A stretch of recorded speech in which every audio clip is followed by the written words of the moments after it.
¿Qué tal? ¿Cómo están, amigas, amigos de la Octava Digital? Gracias por acompañarnos en este espacio, por supuesto, de análisis de información. Y vamos a platicar con el periodista de investigación Sósimo Camacho de Contralínea sobre un trabajo que realizó, que firma junto con José Reyes, titulado Movimientos Armados y Guerra Sucia, los archivos de la Marina. Mi querido Sósimo, ¿cómo estás?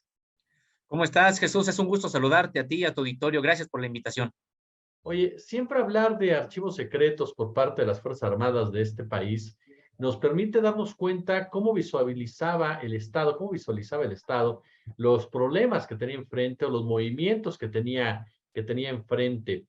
¿Cuál la visión, por ejemplo, de la Armada de México, que en muchas ocasiones, mi querido Sósimo, se le deja un poco de lado en todo este debate histórico para centrarnos en el ejército, pero la Marina, tú lo sabes mejor que yo, juega un papel determinante, fundamental cuando hablamos de las Fuerzas Armadas de nuestro país. ¿Qué es lo que encuentran ustedes? ¿Qué es lo que encuentras en esta investigación que llevan a cabo con estos archivos de la Marina relacionados, por supuesto, a las guerrillas y a la época de la Guerra Sucia en México?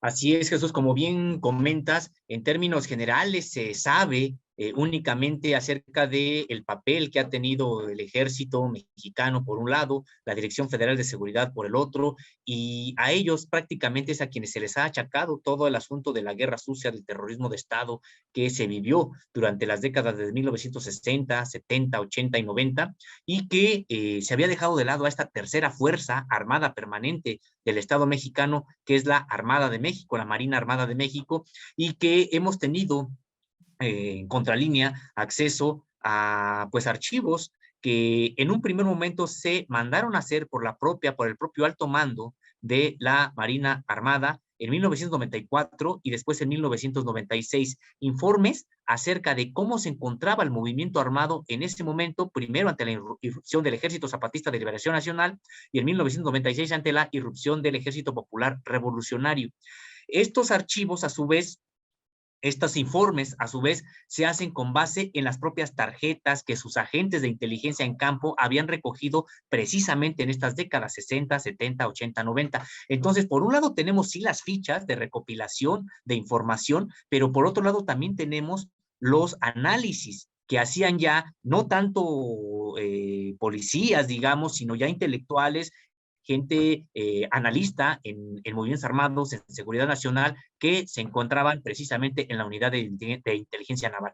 Entonces, estos archivos, por un lado, sí hay aquellas fichas que siguen reproduciendo lo que ya conocíamos de otras, tachando a los insurgentes de delincuentes, achacándoles delitos que generalmente muchas veces ni siquiera cometían, y este lenguaje despectivo en contra de ellos, sí los encontramos en las fichas, sí los en los que generaban los agentes de la DFS o del Estado o de la segunda sección de inteligencia militar de la Sedena. Pero aquí además encontramos ya el análisis de qué fue lo que motivó a estos jóvenes, sobre todo insurgentes, hombres y mujeres, a levantarse en armas, a declararle la guerra al Estado mexicano, al Estado burgués, como le llamaban ellos, al Estado burgués mexicano, qué fue lo que los animaba. Entonces, por un lado tenemos ese tipo de archivos, de las fichas, y tenemos por otro lado los análisis ya de esas fichas que hacían los propios intelectuales de la Sedena, de la Marina en este caso. ¿Qué es lo que más te impacta, mi querido Sosimo? A ti desde tu punto de vista, tú eres un experto cuando hablas de universidades rurales, de movimientos sociales, y hablamos de una época en donde definitivamente se dan estos rompimientos por parte de la sociedad y los partidos políticos, se da este rompimiento por parte de la sociedad e incluso de las Fuerzas Armadas y un enfrentamiento como tal, ¿no? ¿Cuál es la postura que tú le encuentras en el tema, por ejemplo, de los guerrilleros mexicanos? ¿Cómo se mueve todo esto? Sí, mira, sí hay tres características distintas que podemos identificar de estos informes de la Marina a los otros informes que tenemos de la DFS y del propio Ejército Mexicano. Destaca el asunto del ámbito internacional. Mientras todos los demás informes a los que hemos tenido acceso, que están además en el Archivo General de la Nación, muchos de ellos, pues enfocan al interior cómo se encontraban los rompimientos, las alianzas, los detenidos, los cuadros jerárquicos de organización de estos movimientos armados. La Marina se enfoca sobre todo en sus relaciones con el exterior.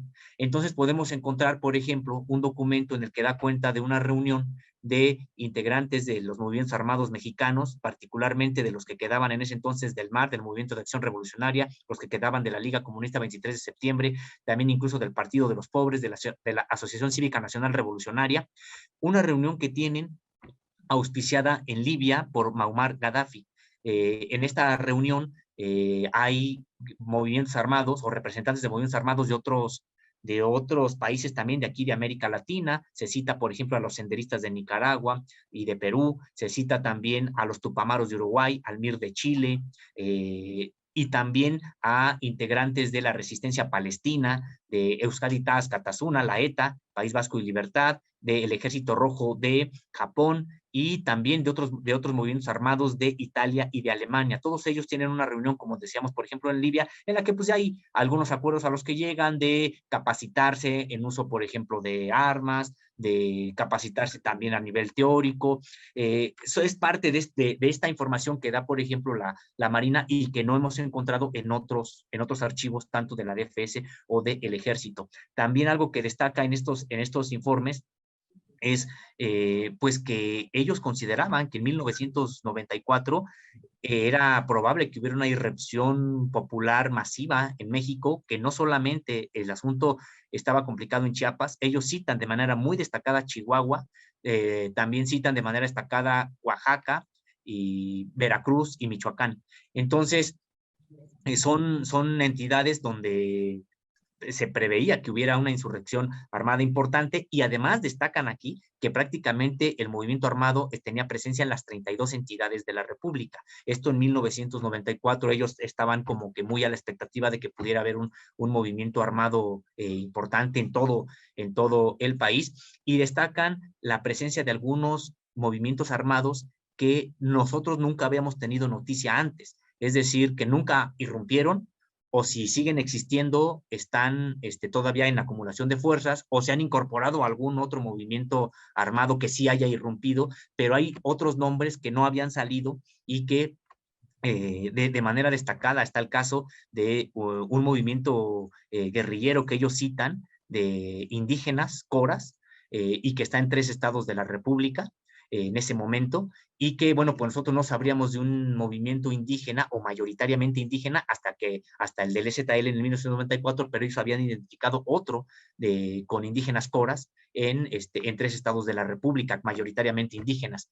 Y también lo que podemos encontrar, sobre todo en los análisis, ya la evaluación de la información que hacen los intelectuales, en este caso analistas de inteligencia naval, es que el Estado mexicano también tiene responsabilidad en el surgimiento de esos grupos, porque dicen que previo a que surgieran estos movimientos armados, el Estado mexicano había cometido errores políticos, así lo llaman, entre comillas, errores políticos, y que esos errores políticos tenían que ver con la represión y con el no haber, o el haber dado manga ancha a grupos empresariales y de latifundistas que reprimieron precisamente a ejidatarios que exigían tierra, etcétera. O sea, ellos sí señalan que hay una responsabilidad también, errores políticos les llaman del Estado mexicano en la irrupción de estos movimientos armados. Hay un detalle, mi querido Sosimo, que me llama mucho la atención, como bien señalas. Ya en parte ya lo comentabas. Son muy diferentes a los de la Dirección Federal de Seguridad o la Secretaría de la Defensa Nacional, que más que otra cosa se centran mucho en el tema del enemigo para derrotar militarmente. Y en el caso de la Marina, escuchándote, trata de entender por qué se levantaron estas personas, trata de entender por qué se levantaron los distintos movimientos. Hay un punto que quisiera también preguntarte, perdóname. Uno, el perfil del guerrillero. ¿Hay algún tipo de perfil del guerrillero que ellos planteen? Y dos, ¿cuál es el papel que ellos ubican de las universidades públicas? Sí, pues mira, en efecto, sí tienen un perfil del guerrillero que en realidad está de 48 puntos, que en realidad lo que vemos es de que lo transcribieron prácticamente de manera textual de algunos de los documentos que aseguraron a los propios rebeldes que habían detenido. Son 48 puntos en los que lo que destaca es la calidad moral del combatiente. Es decir, se trata de una serie de principios, por ejemplo, la honestidad, la capacidad de sacrificio, la el privilegiar el interés colectivo sobre el individual, una serie de, digamos que, de características morales prácticamente del guerrillero que ellos retoman de algún documento, no identifican a qué movimiento es al que se lo confiscan, digamos, ese documento es un documento de 48 características y precisamente lo incluyen dentro de estos análisis para que el propio alto mando vea con qué tipo de personas se están enfrentando, que son personas pues muy lejos de aquellas fichas que recogen los analistas meramente tratándolos como delincuentes. De hecho, probablemente sí existan también en la Sedena o en la DFS este tipo de análisis, ya no hecho por los policías, ya no hecho por los que recababan la información o por los torturadores, sino ya documentos que eran interpretados por otro nivel de mandos, ya más de carácter intelectual, y en el caso de los papeles de la Marina a los que tenemos acceso a los dos.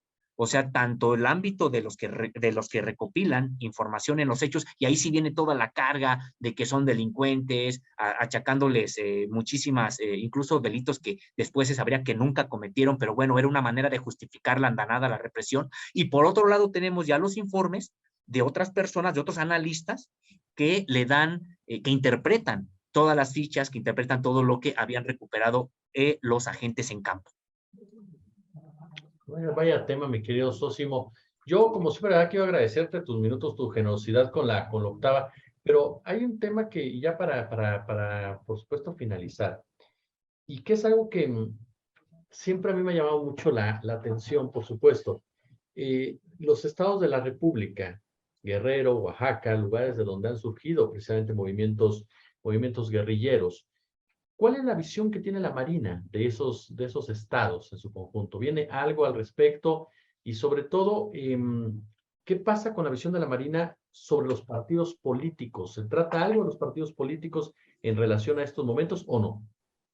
Sí, mira, realmente son varios documentos. De hecho, hay documentos que nosotros iremos publicando en la revista Contralínea y que van incluso hasta por estado o por movimiento armado.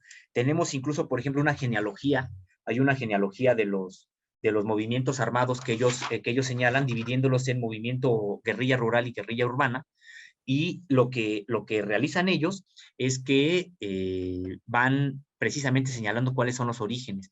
Y ellos ven aunque haya división y hay también grupos que tienen disputas al interior del movimiento armado, ellos ven, por ejemplo, la influencia primero del marxismo. Y del marxismo se deriva otras influencias que dicen ellos, por ejemplo, trotskismo, estalinismo, maoísmo, también tiene influencias en su momento de lo que fue el movimiento de Ho Chi Minh, y otro aspecto importante que es el de la teología de la liberación. Entonces aquí conjuntan precisamente todas estas ramas, diciendo incluso qué movimiento armado tiene determinadas influencias, determinadas características teóricas, no nada más desde el punto de vista de los grupos que se iban cambiando a veces de dirigente o iban haciendo alianzas entre grupos, etcétera, sino también cuáles son las influencias teóricas de cada uno, por ejemplo. Sí señalan, por ejemplo, a los partidos con registro, en el sentido, en ese momento, pues le seguían la pista sobre todo a aquellos guerrilleros que ya habían pasado por procesos de desaparición forzada, que luego fueron presentados, juzgados, pasaron un periodo en la cárcel, muchos años en la cárcel, y después, ¿qué fueron? ¿Qué hicieron? Se les da seguimiento a ellos. Y sí, ven, por ejemplo, la llegada de algunos que pertenecieron al MAR, al Movimiento de Acción Revolucionaria o a la Liga Comunista 23 de septiembre, cómo se incorporan a el PRD de entonces o al PT de entonces. Estamos hablando, uno de los archivos son de 1994, otros de 1996, estos informes, estas interpretaciones. Y sí, por ejemplo, traen en qué momento se incorporan. Con respecto de las universidades públicas y de las normales rurales, pues sí, los veían como centros de reclutamiento, centros donde había acción de los movimientos armados. Sí, mencionan a varias universidades, por ejemplo, la propia Universidad Nacional Autónoma de México está ahí, y está, por ejemplo, la Escuela Normal Rural de Ayotzinapa, también en estos archivos, ¿no? Pero en términos generales ven el movimiento amplio y lo ven además de carácter nacional. Por ejemplo, hay mucha actividad que ellos reportan de Monterrey, ¿no? En Nuevo León.